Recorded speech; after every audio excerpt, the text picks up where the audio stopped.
Hello, welcome to another video, and today I'm going to be showing you a really awesome workout you can use where you're using two exercises repeatedly throughout your training session. And the two exercises are the Turkish Get-Up and the Farmer's Walk.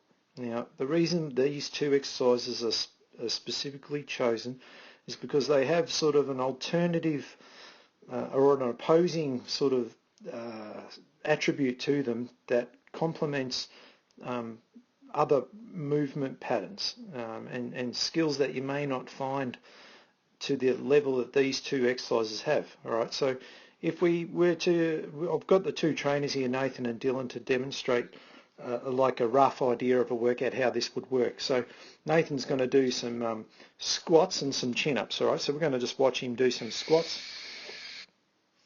And he's just going to move through his range of motion. He hasn't got as much weight as he'd normally have, but just for the sake of the video, let's just imagine he's fully warmed up and he's into his full-on set. So let's say he's done like his set of 8 or 10 reps, whatever he's working through with his range of squats to his potential of what he's aiming for, and then he supersets it, say with a chin-up, which he's going to go over here now and whack out some chin-ups. All right, so he's going to knock out a set of chin-ups straight after his squat. All right, so both excellent exercises, both dual arm action and a dual leg action, both known for creating a fair bit of stiffness. So if you were to only do two arm and two leg things all the time, you would definitely get strong, but you may develop some stiffness that could come back to get you because there's so much compression with both the exercises. So there's nothing wrong with them. It's just that you may be lacking in movement of other things. So this is where the Turkish Get-Up comes into it, because this really has a high demand for mobility, especially at the beginning. The difference between this and stretching is stretching doesn't require any strength or stability, but this one does. All right, so he cannot do this if he doesn't have good thoracic mobility and good hip mobility, and also stability at the same time. So working in a frontal plane, so he's working in sagittal plane with the previous two exercises.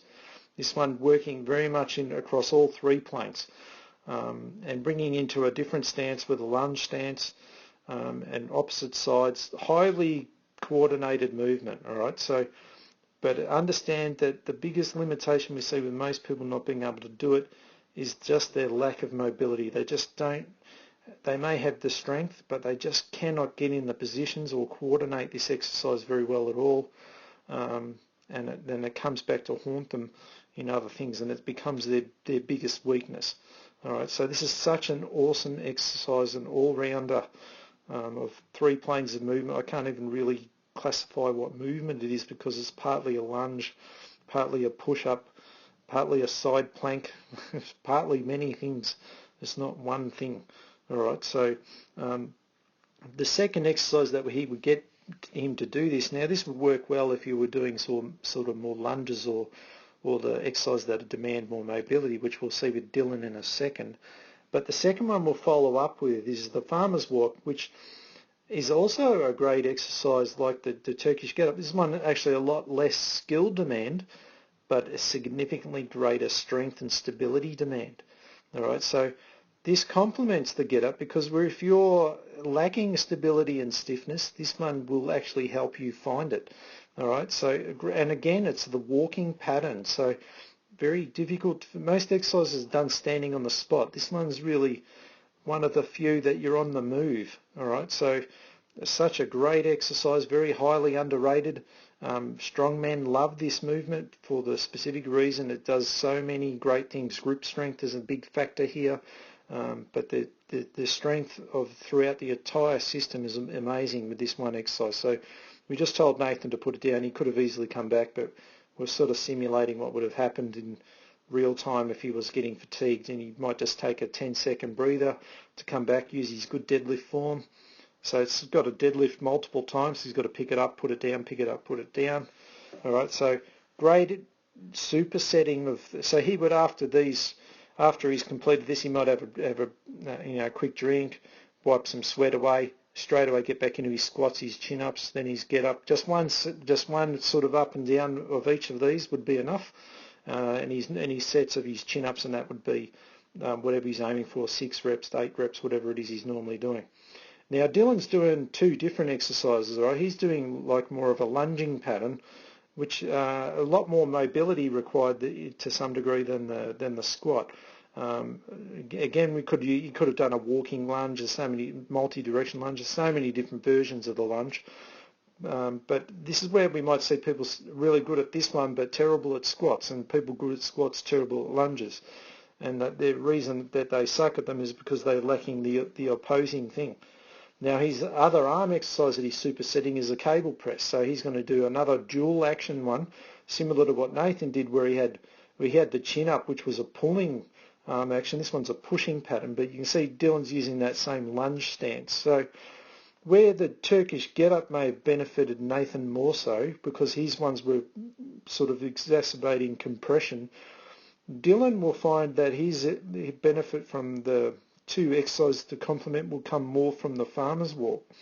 All right, so, but we'll still throw in that Get-Up at the start just to guarantee that there's some extra stability, mobility that he still has to find. But down the track we could maybe say he may skip this Get-Up and just do the farmer's walk, depending on how he does it. Because if he struggles with this, we'll keep doing it. All right, but you can see here his technique's quite sound. He's just practiced that lunge, but with this, obviously, again, the mobility demands are so much greater, as is the coordination. Just so many moving pieces, such an amazing exercise to use within a workout. Right, so just 1 rep. We would ask him to normally do it on the other hand as well, but just for the sake of the video, we just said let's assume that he's done both. And then he would do exactly what Nathan did, grab his farmer's walks and do, and for the distance, I would sort of go more for further distance than larger weight. So normally we would do this outside. Just happened to be today it was pouring with rain, so we couldn't get outside, but we would probably walk double the distance that you're seeing him do here. So something that's maybe around 30 to 40 meters, we would maybe get him to do that far. All right, and each bar here is almost 30 kilos. Nearly 40 kilos in each hand on this. So so this is a great example of how you can see how he's deadlift to put it down, and then he turns around, he's got to use another deadlift to get it back. But the amazing amount of strength and stability throughout the entire core to stop the bar swinging around, and the glutes sort of being activated in hip extension. So when he's sort of in that part there where that leg was just about to move behind him, so the stance leg now is stabilizing through the glutes to swing the other leg, and then it goes into hip extension as it kicks behind him. So that left leg right there, that's his hip extension. All right, so there's so many things happening in this one exercise, just like the Get-Up, but for alternative reasons. One's great for people who are hypermobile, a lot of weakness and stability. The Turkish Get-Up probably better for the person who's super stiff, maybe has a lot of strength but a lot of mobility restrictions. They'll find the Get-Up is much more difficult and prefer this one. All right, but if you're sort of doing both, you're getting the best of both worlds, and they complement your training workout. And trust me when I tell you, like you'll notice a significant amount of strength within just a couple of weeks of doing this. All right, so I hope you enjoyed that video and gives us some ideas of how to use 2 of these unique exercises in your training, and see how you go. All right, so I hope you enjoy that. See you on our next one.